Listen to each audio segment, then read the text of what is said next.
I'm ready for action.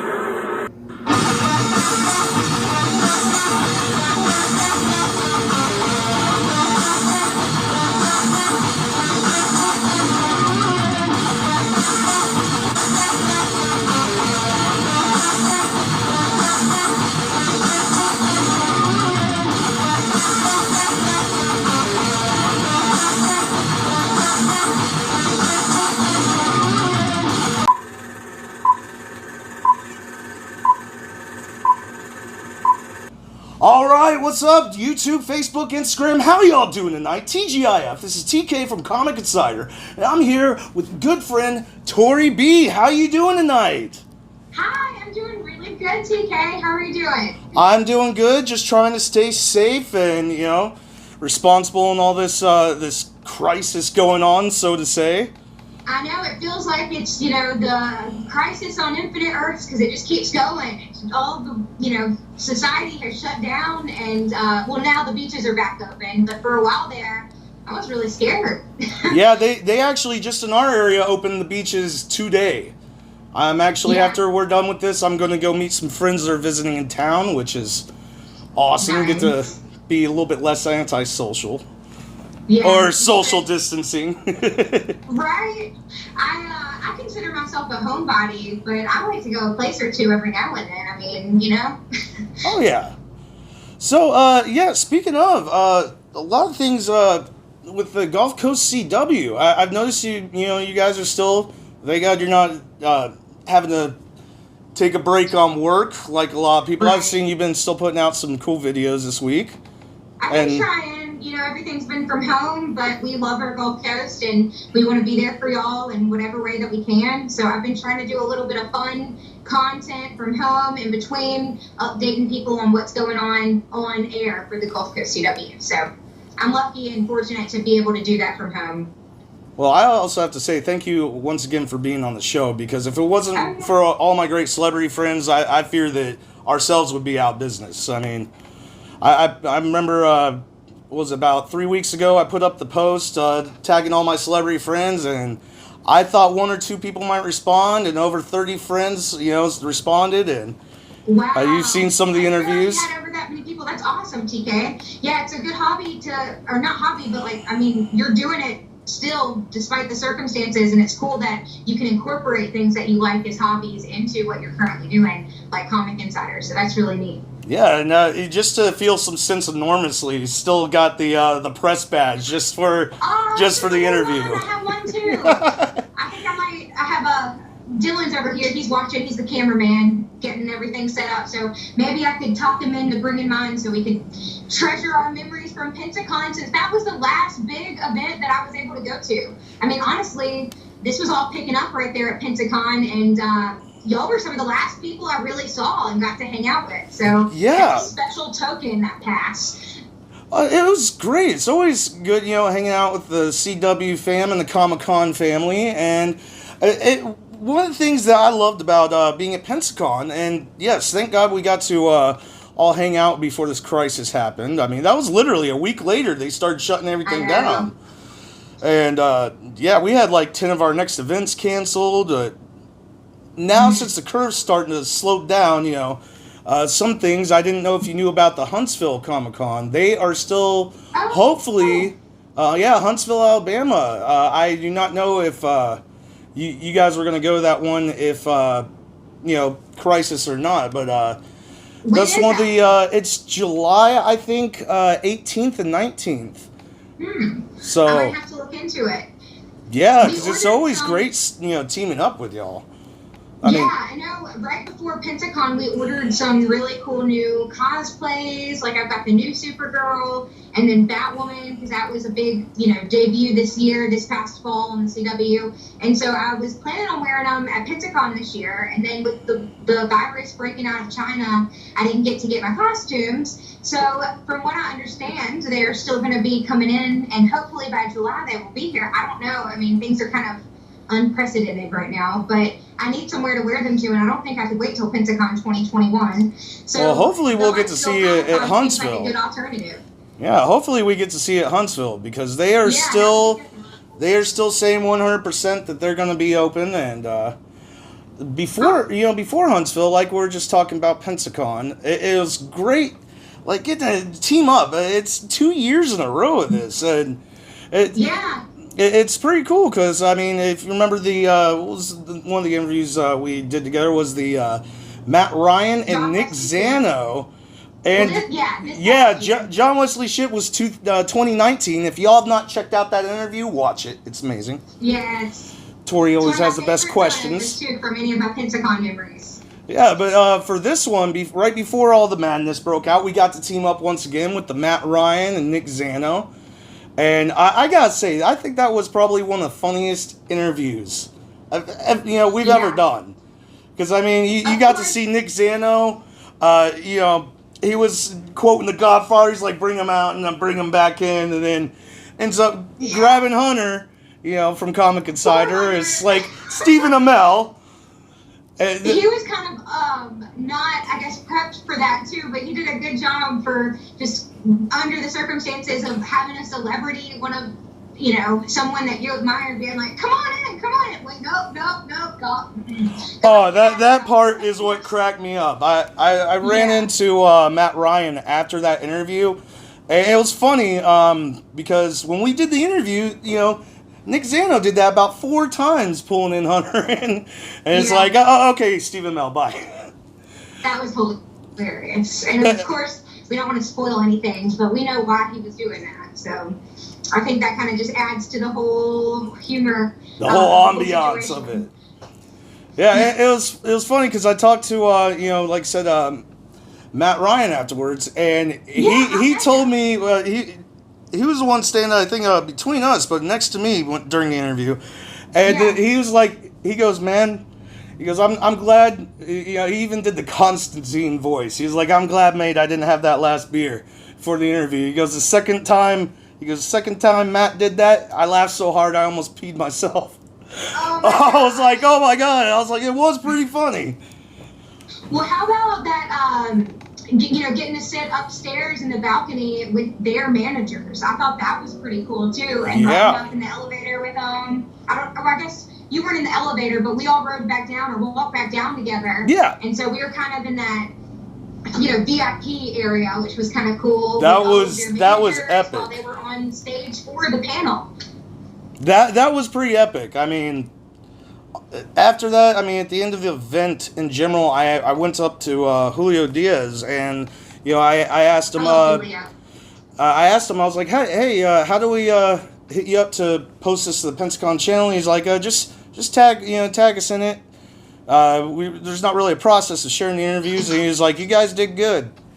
Just to hear that, that was an honor to me, because I'm pretty new at this. You're more of a veteran than I am on celebrity interviews.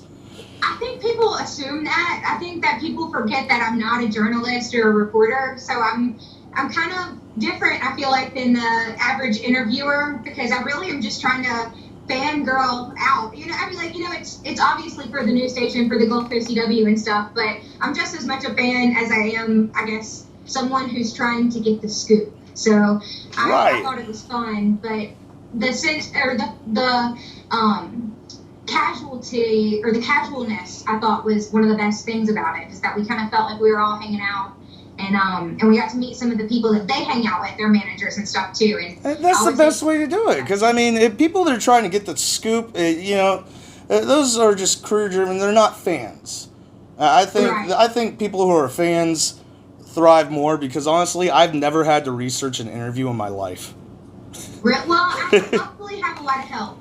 There's a lot of stuff out there that I'm sure it'd be like asking you to talk about makeup or something, where it's like, I kind of know the basics, but you kind of get you have to get into it, I feel like, and there's so many universes, there's so much to know. And of course, I'm very focused on CW stuff, so I'm very appreciative of having other fans surrounding the Gulf Coast and surrounding me in friend groups and my boyfriend and things like that, because they kind of fill me in, because I'm still a little bit, I guess, interested in only, I love Supergirl. I'm really excited about Stargirl. I'm excited about Batwoman and Batgirl before Batwoman came. I really liked the trio. I mean, the Wonder Woman, Supergirl, and Batgirl before Batwoman, of course. But I'm kind of a little biased, I guess, is what you could say. So I'm really lucky to have friends that help me out with interviews and that help me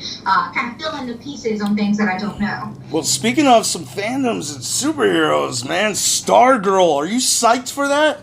I am so psyched for Stargirl, TK. It is one of the best shows I've seen in a really long time across the board. Like, the quality of the production, really great. The cast is phenomenal, and you're going to see some familiar faces in the cast of Stargirl. I've already actually seen the pilot episode. I'm really lucky. So I know. I was jealous when you told me that. I was like, oh, man. Yeah, no, it's really, really good. We're lucky to be able to broadcast it on the CW because it's going on DC Universe prior to the night that it kicks off on the CW, and it's going to run that way the whole season. Oh, so y'all make sure to check that out. Yeah, if you don't have DC Universe, then you can catch Stargirl on the Gulf Coast CW. It's going to premiere May 19th, and it's really good. Like, I don't want to give too much away, but we kind of talked about it a little bit a couple days ago, but there's going to be some familiar faces. They're bringing back some retro characters. Yeah, and I'm even wondering, I've been, John will not tell me. I've been bugging him about it. I saw the Jay Garrick, the helmet, just in the trailer alone. I'm like, come on, John. Dude, tell me. Come on, Flash. Yeah. Let me know, man. I won't tell a word. I won't tell a soul. And he's like, Well, I mean, I don't know who, I'll be upfront. I saw the pilot episode, and I did not see John. I didn't see John in the pilot. Now, I'm not going to say that doesn't mean he's in there, because from what I understand, the character has been confirmed, and with the CW, you never know who you're going to see. Like, we were just watching DC Legends the other day, and they did, a mini crossover with Supernatural, just hinted a little bit. I know, that was epic! So you never know what you're going to see or who you're going to see, and I love that. It always keeps you on your toes, but I will confirm that the character is supposed to be, involved with the League, League of, The Legion, come on. Got the ring on and everything. The League of, Justice Society of America, yeah!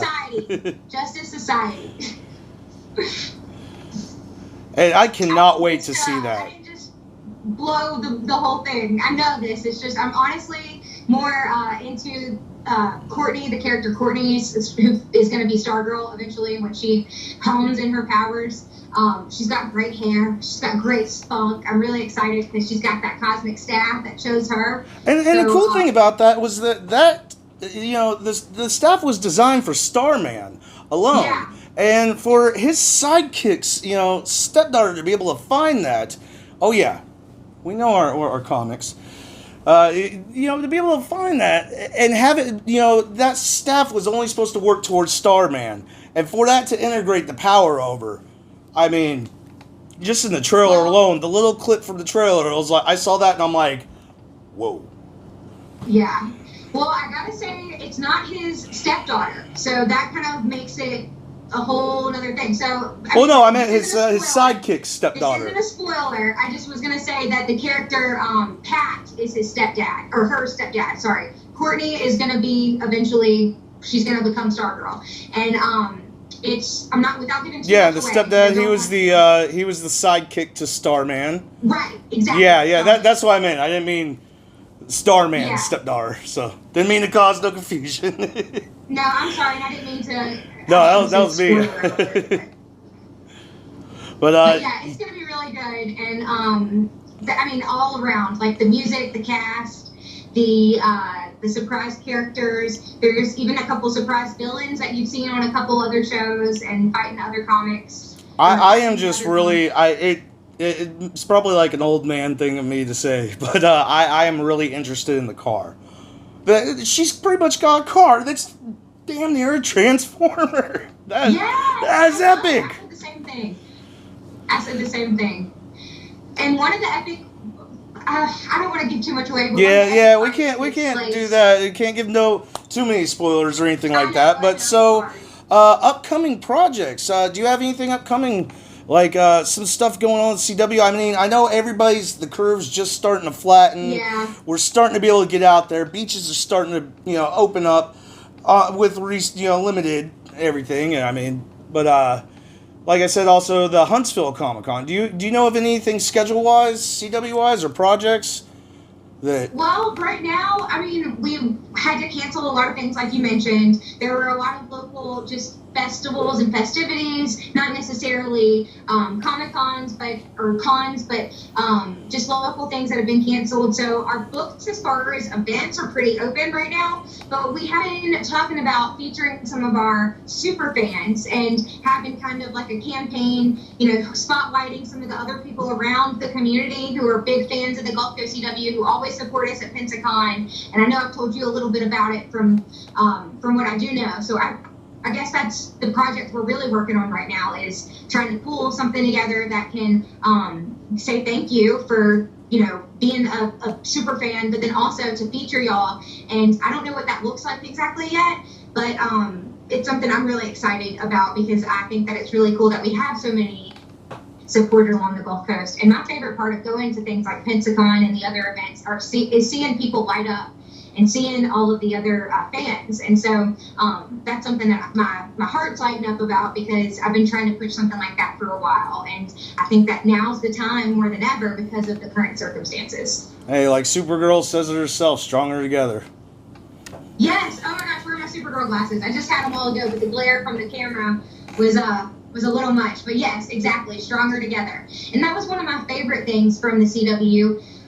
As a local affiliate, we get to broadcast a lot of the same like promos and commercials that they send us from the network. And I really, really respected how so many of the stars from all of our favorite CW TV shows came together in such a quick way and put that promo out of all of them, saying thank you to our first responders and our janitorial workers and custodial I got staff. to see that. That was very good.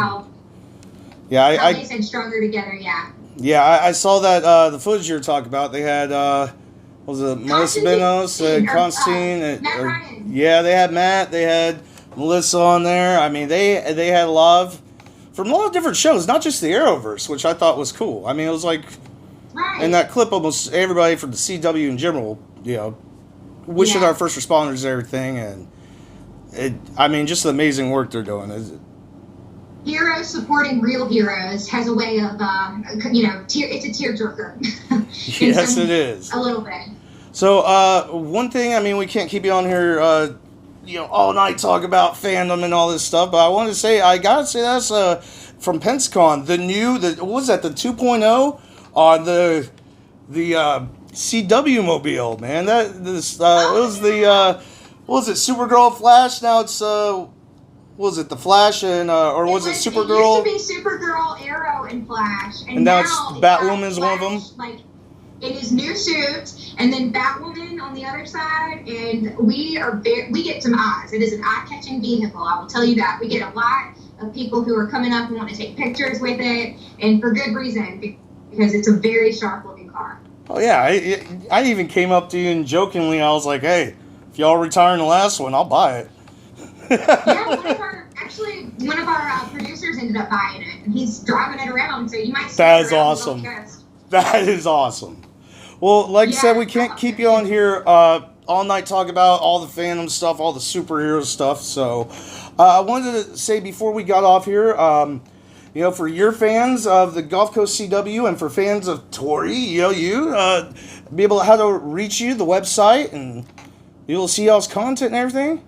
If you want to see the content pertaining to Gulf Coast CW, then you can visit GulfCoastCW.com. Really easy, and that's just a webpage off of our WKRG website. So you got your news, but then you also have all your fandom and local fun stuff going on. And then if you want to reach me, I have, outside of what I do with the station, started my own podcast, which is the Contagious Victories podcast, which once we're done, I want to talk to you a little bit about that. And then also, I have my website, ToriBlackmon.com. And if you visit that, you can connect with me on Facebook. I've got links there for my Instagram, my Facebook, and my podcast. So if you're interested in hearing more about me and my interests outside of the CW, that's where you can find me. So amazing. Thank you so much again for being on the show. Comic Star, like and subscribe. Remember, we're the only channel that has a clean bill of health from Dr. Doom, Dr. Strange, Dr. Fate, Dr. Snow, and Dr. Yes, that's Manhattan. awesome. We will see you in the multiverse. Gotta rock. Hey, what's up, everybody? This is Ming Chen from AMC's Comic Book Men, and you should like, subscribe, watch, then tell all your other friends to like and subscribe Comic Insider.